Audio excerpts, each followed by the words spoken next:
எல்லாருக்கும் வணக்கங்க.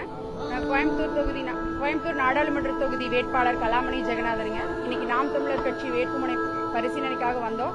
எங்க மனு ஏற்றுக்கொள்ளப்பட்டதுல ரொம்ப மகிழ்ச்சிங்க. அதுக்கப்புறம் அண்ணன் அண்ணாமலை அவர்களோட வேட்புமனுல சில பிரச்சனைகள் எல்லாம் இருந்துச்சுங்க, குறைபாடுகள். அவரோட படிவம் 26ல தேர்தல் ஆணையம் அவங்க கொடுத்த முறைப்படி இல்லைங்க. அது முதல் தவறு.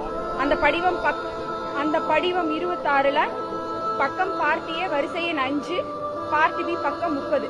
இதுல முதல் தவறுங்க. அப்புறம் அந்த எக்ஸ்ட்ராக்ட் படிவத்துல அவருக்கு எங்க வாக்கு இருக்கு, அவர் எந்த தொகுதியில போட்டிடுறாரு அப்படின்னு குறிப்பிடாம மொத்தமா 20 கோயம்புத்தூர் நாடாளுமன்ற தொகுதி அப்படின்னு சொல்லி அதுல பதிவு பண்ணிருக்காங்க. அது இரண்டாவது தப்புங்க. இந்த வேட்பாளர்களுக்கு எல்லாமே ஒரு கையேட்டு புத்தகம் கொடுத்திருக்காங்க.